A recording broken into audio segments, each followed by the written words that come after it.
Yo, everybody still with me out there? This is B.Jr. from EnduranceProductions YouTube channel, coming at you again with a DVD and Blu-ray update for the upcoming month of June 2010. I cannot believe it's already June. But here lately, it's kind of like the horror movie off season. So I've been kind of watching revisiting a lot of old Star Trek Next Generation episodes, X-Files. Watched the ending of Lost, of course. Revisiting Star Trek, the original series. I even acquired I'm not going to tell you how I did it, and it's not part of the update today, but I did acquire finally the 2 seasons of Freddy's Nightmares, the old Nightmare on Elm Street TV series that came on in the late 80s. It's on the internet, I'll just say that. But I've been watching a ton of those episodes too, and it's been real fun to kind of have something different to watch in the horror off season. What I want to do today is just do a good old update here, and keep in mind this is going to look like a sizable update, guys, and since my last time I did a video or a movie update. But keep in mind, I do a lot of trading. I didn't buy all these outright. I did a lot of trading at the local swap meet, if you will, or flea market.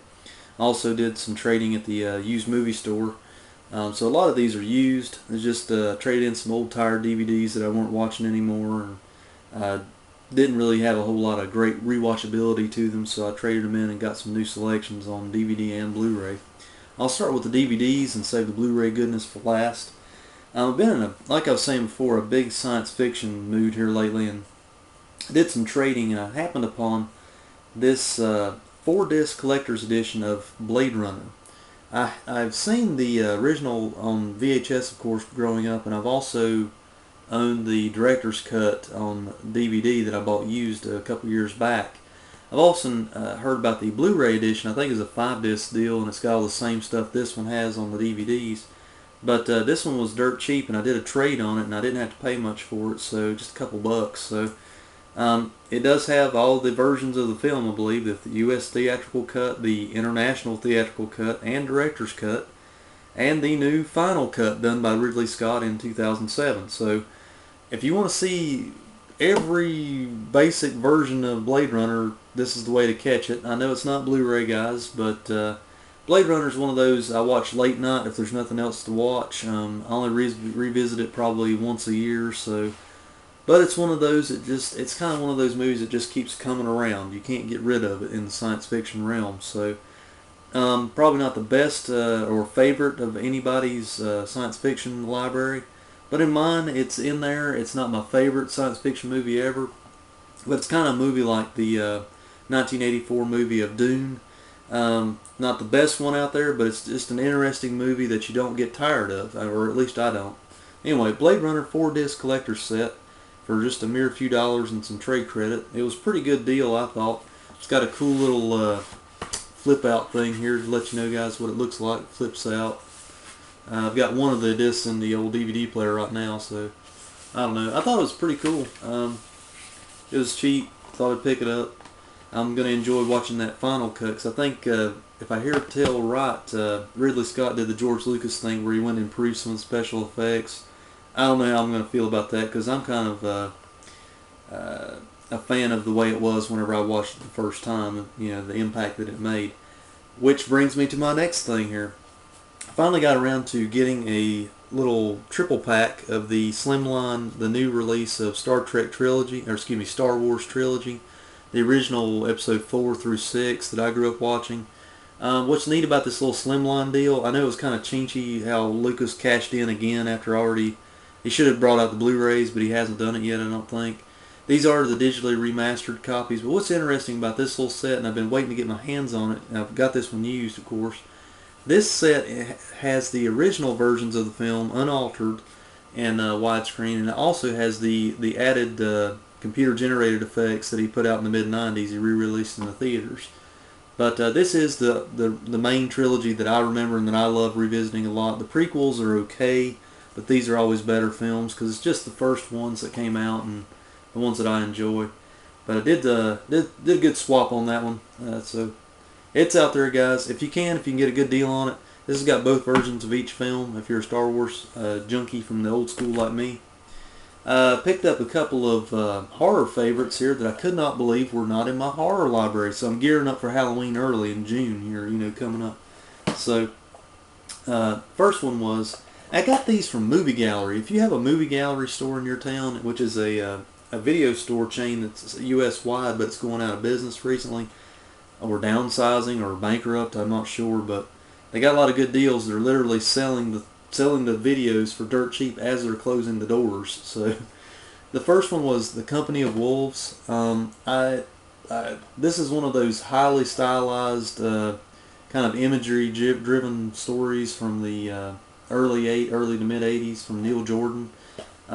It's just one of those, I remember the cover art growing up, and this cover art sticks close to the VHS art, so I just remember it from my childhood, and I remember liking it, and I only like watching it around Halloween, but it was dirt cheap, $2 I think it was, so I picked it up. It's a bare bones copy, no special features, but it is widescreen, so I grabbed it. And here's another one, guys, that I could not believe, that I got also as well from Movie Gallery, but I could not believe I didn't have it in my collection. I think I have it on an old VHS around here somewhere, but Candyman. And I liked how they put the original cover art on there on this one. I think this is the first release of it.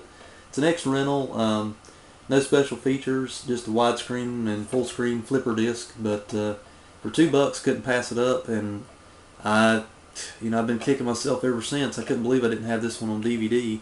There is a better version of it out there, special edition. I'm not sure if it's on Blu-ray yet, but pick up the better version if you can. Here's another one, guys, from my childhood. Not the best Schwarzenegger flick out there. Please watch Conan the Barbarian before you watch this one. But Red Sonja, it's totally campy, totally hammy. This got terrible acting, terrible special effects, but it's got good sword fights in it and stuff like that. So if you want to watch some kind of fantasy or something different, Red Sonja is the way to go. This was a cheap used copy, widescreen version. Been waiting until it was dirt cheap to pick this one up. It's not my favorite not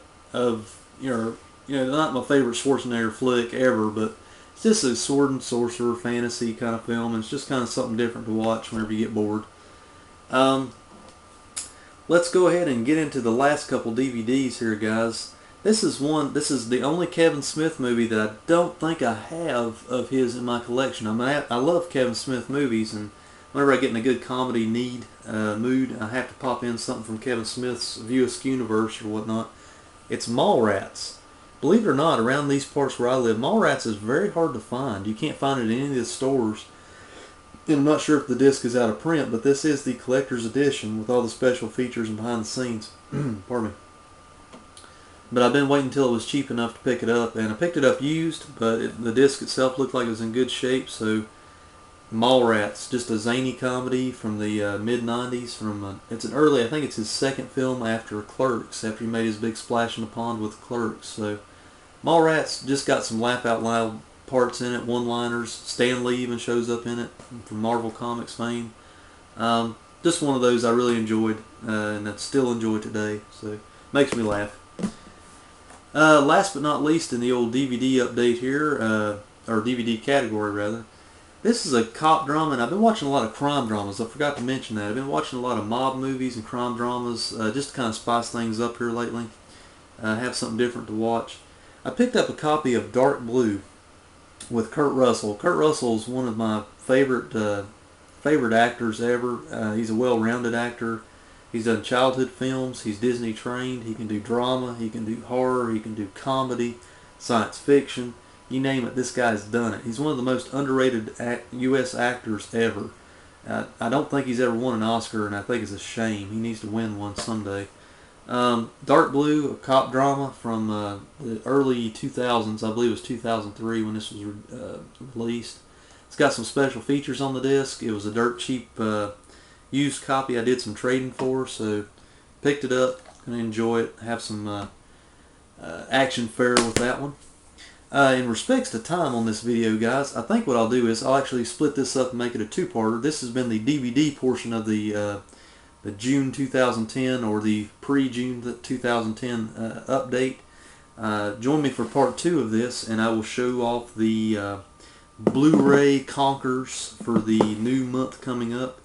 I've been hitting the swap meets hard, like I said before, and even Sam's Club. Sam's Club and Wally Mart have had some good deals. So catch me on the next rebound here, and I'll show you those in the near future. Take care, guys. This is B.Jr., and I'll be seeing you soon for some more updates and movie memorabilia and hopefully some movie reviews. Take care, guys.